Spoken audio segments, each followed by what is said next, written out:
everybody? I am KeyLovesGod. Welcome back to my channel where I help uplift, encourage, and inspire others on how to be made in His image and on how to be the best versions of yourselves. If you guys are new to my channel, welcome. And for those of you who are already subscribed, welcome back, my sunflowers. You guys have made it very clear to me that my audio was not working when I recorded this the first time. So here I am re-recording this, and I'm so mad about it. And it's nobody's fault but my own, y'all. I forgot to double check everything and to make sure everything was good. And now the 3 videos that I reacted to, I have to do them all over again. So now I want you guys to know that Aaliyah was my favorite singer, actor, all that kind of stuff growing up. And she was a triple threat. So I can't wait to react to this again for you guys and reveal that there's new truth coming to light and why she passed away. So we're going to jump right into it.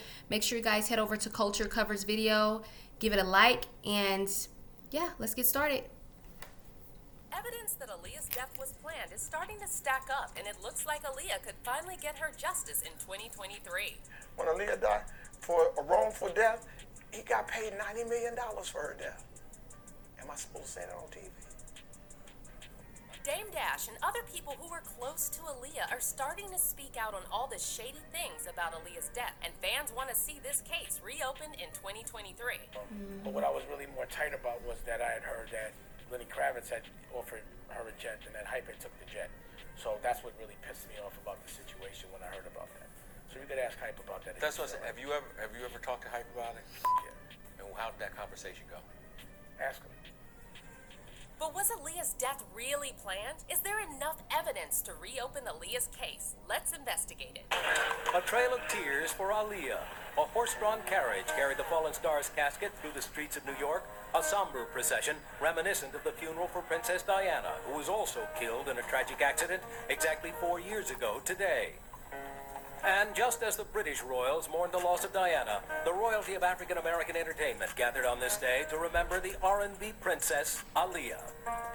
On January 16, 2023, Aaliyah Dana Halton would have turned 44. And it's truly heartbreaking to think what a huge star she would be right now if she was still alive. Aaliyah had it all. She was a triple threat in singing, dancing, and She sure acting. was. She was smart and cunning. She had natural beauty. The list goes on. Being an entertainer, I wanted to sing, I wanted to act, I wanted to dance. From the moment I stepped foot on stage, at 6 years old in the play Annie, I was like, this is what I want to do. I have to do this. I'm happy doing this. So I'm living it, and I'm very, very happy about it. Aaliyah's star power was undeniable, and if she was still here, a lot of today's R&B singers wouldn't stand a chance. But sadly, Period. on August 25th, 2001, Aaliyah's life was cut short at the age of 22 in a plane accident in the Bahamas. Pleasure. The plane, just after taking off for Florida in perfect weather, suddenly plummeted to the ground. Investigators now saying one of the engines apparently failed. Along with 8 passengers, Aaliyah, a young Brooklyn native and a talented singer and actress. Now, the official story is that the plane carrying Aaliyah and 8 other people crashed because it was overloaded. However, most of Aaliyah's fans have never accepted this narrative because a lot of things simply don't add up, and new evidence is now starting to emerge that Aaliyah's death was not accidental. Let's talk about it.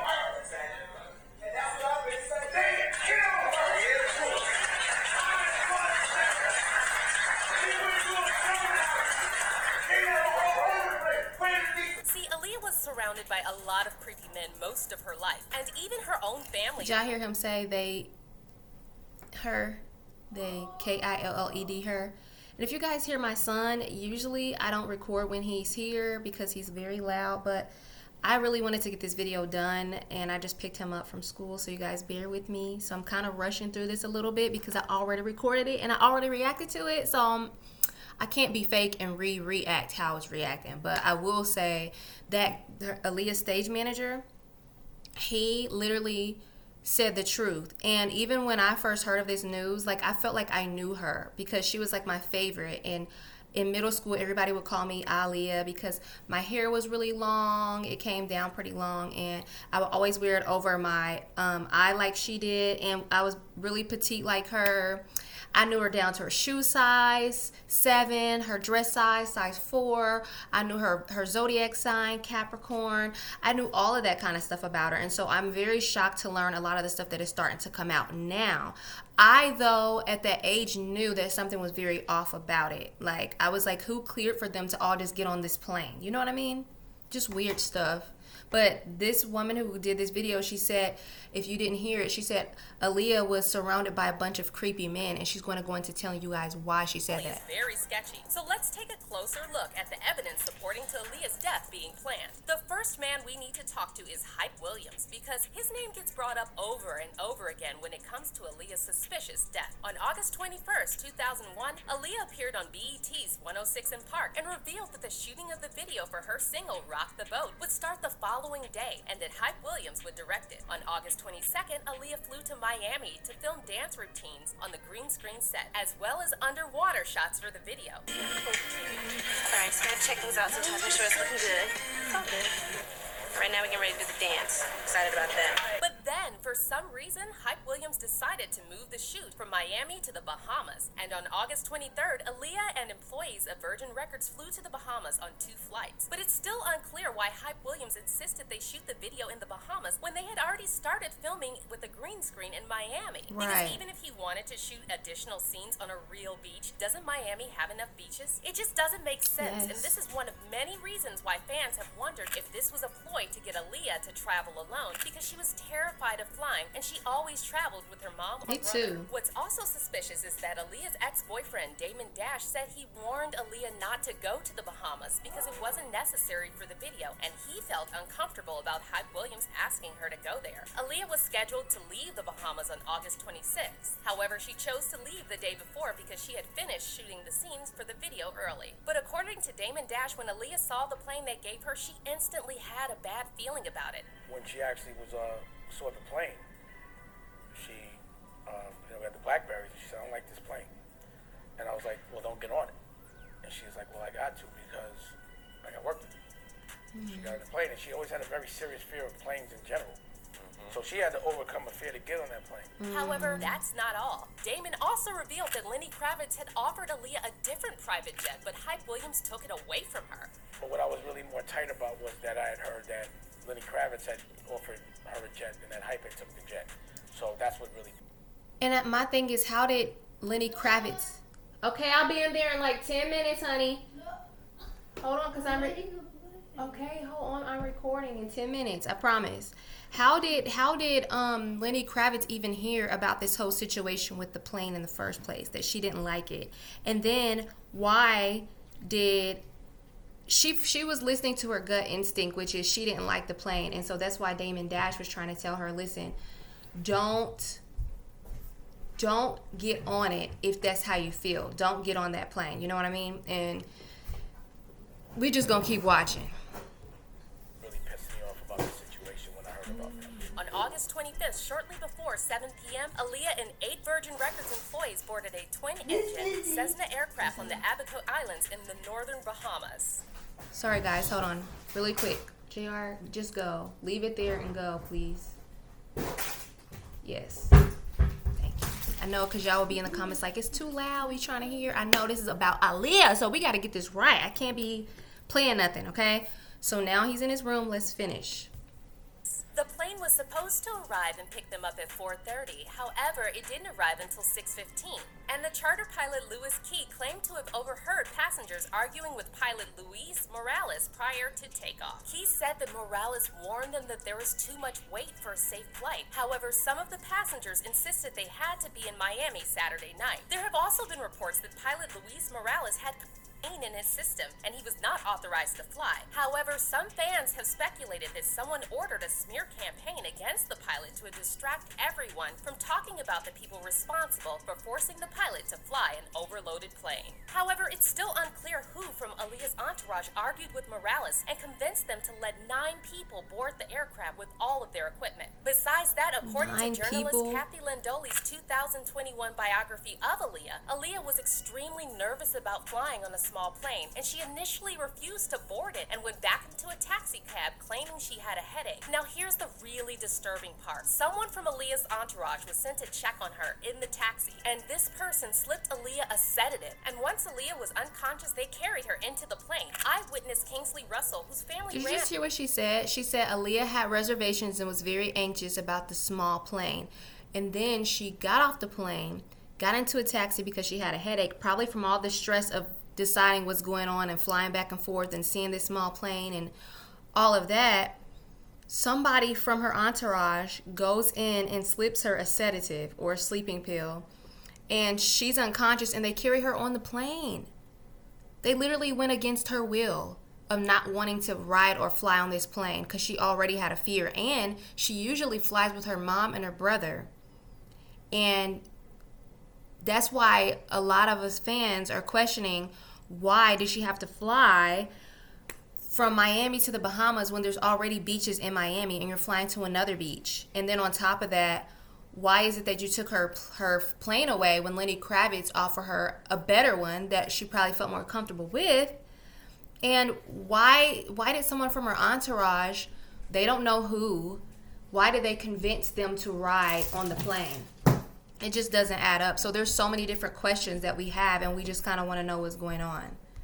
Ran a taxi cab company in the Abaco Islands, later said that Aaliyah's entourage took her out of the van and she didn't even know she was getting boarded on a plane. Sadly, Aaliyah's worst fears came true shortly after takeoff, and the plane crashed about 200 feet from the runway. Aaliyah and 7 of the 8 others on board were killed instantly, while Scott Galen, Aaliyah's security guard, survived the crash but died shortly after. That's so sad. The movies recently, even a Grammy nominee. Tonight, her family is in mourning. Fans asking, why her? Aaliyah was buried on August 31st in Manhattan, and an estimated 800 people attended the funeral procession, including a number of celebrities. However, there are no records of Hype Williams being there. Among the mourners joining Aaliyah's grief-stricken parents, her aunt Gladys Knight, Aaliyah's boyfriend Damon Dash, fellow hip-hop honcho Sean Puffy Combs, R&B singers Usher, Maya, and Monica, hip-hop artists Jay-Z, Busta Rhymes, Lil' Kim, Missy, even former heavyweight champ Mike Tyson. As Aaliyah's casket was moved from the famed Frankie Campbell Funeral Chapel, her heartbroken mother, Diane Houghton, gently acknowledged the crowd of mourners. Besides that, Hype Williams was strangely silent on Aaliyah's death, and he refused to talk about what happened in the Bahamas. I wonder but why. See, Williams isn't the only man who's been accused of being involved. And what's even more upsetting is that Aaliyah may have been betrayed by her own family. So you probably know that Aaliyah was manipulated by R. Kelly when she was a teenager, and that Kelly actually married Aaliyah when she was 15, and he was 27 by using a false marriage license. But what's equally disgusting is that Aaliyah's uncle, Barry Hankerson, the founder of Black Ground Records, is the one who introduced R. Kelly to Aaliyah. Hankerson was R. Kelly's manager back in the day, and when Aaliyah was just 12 years old, he brought her into the studio and had her sing for Kelly. But then in 1993, when Aaliyah was 14, R. Kelly started working with her on her debut album titled Age Ain't Nothing But a Number. I found Leah. As a matter of fact, Barry Hankerson, my manager, who's her uncle, told me to go up to Detroit and hear her sing. Once I got up to Detroit, You sound all nervous. I didn't have to hear her sing because she was glowing.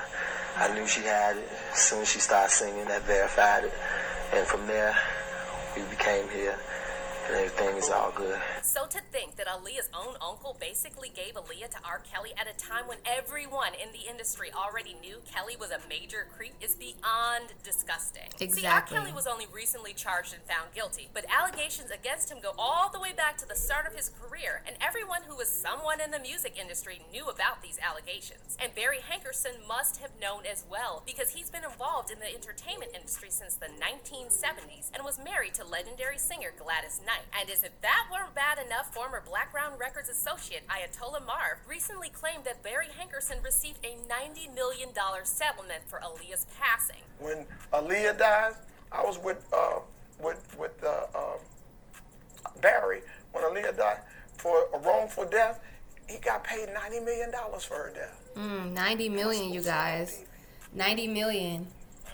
Sue me. I ain't got nothing. I was with him on the negotiations. But there were also several other powerful industry men who were constantly circling around Aaliyah shortly before her death, including Jay-Z. In fact, in an interview with Page 6, Damon Dash claimed he never pursued Aaliyah as hard as Jay-Z did. On top of that, Damon later said that Jay-Z knew R. Kelly Aaliyah, and yet he still decided to record a joint album with Kelly, which was released less than a year after Aaliyah died. But and the karma happens. But the thing I didn't understand is I was like, I know I'm not fucking with that. And because of the moral challenge and him choosing one way, I knew morally we weren't the same. So to me, why would Jay-Z be okay with working with R. Kelly after trying to pursue Aaliyah and knowing that she was with R. Kelly, knowing that he was 27 and he was dating and married to a 15-year-old, even though later we found out that the marriage license and stuff was not true, was like a fake marriage license. They said it was rumored that he did that because she was thought to have been possibly pregnant. And so my question was, how did her mom not know about that? How did anybody in her family, how could they not have known anything about that? Especially with the Uncle Ben in the music industry. He is the one who introduced R. Kelly to his niece, aka Aaliyah, and she was only like 12 at the time, but she didn't start working with him until she was 14. So it's like, it's really shady, and it's like it's almost like they just pimped her out to the music industry, you know what I mean? And then it's really bothersome with the fact that, you know, no one has really come out to talk about it except Dame and Dash. So it's almost like, oh, did somebody tell you guys to just kind of not talk about it? Did somebody tell you guys to hush hush, keep it on the quiet, on the low, or what? Because it's like, if you can't, people in the industry know about people in the entertainment industry. You know, they hear what's going on, they know what's going on, and a lot of them may take place or take part in that kind of stuff, and some of them may not. But I just feel like that's really messed up, and I really find it hard to believe that no one in her family had any knowledge as to what was possibly going on. You know what I mean? to me, Rockefeller was the funk. It was over. I couldn't fuck with it. It was something that to me was just like, not to say unforgivable, but I couldn't understand it. You know what I'm saying? And then I didn't understand how people didn't, I thought, well, the people aren't going to have that. But nobody said nothing. Standing by, watching it, and just not. Just nobody said. And since all these big industry men were connected to Aaliyah, there's been a lot of speculation that Aaliyah's death was some kind of ritual sacrifice. These men were reportedly all fighting for control over Aaliyah and her career. However, Aaliyah was smart and spiritual, and she often talked about having dreams of escaping the... She said, she's speaking about this dream, she said, "I lift off, I feel free. No one can reach me, a wonderful feeling. Still, I'm worried that dream a little. What does he want to tell me? That I would escape from the pressures of success? It is dark in my favorite dream. Someone followed me. Why? I do not know. I'm afraid. Then suddenly, I lift off. I fly it far away. How do I feel myself?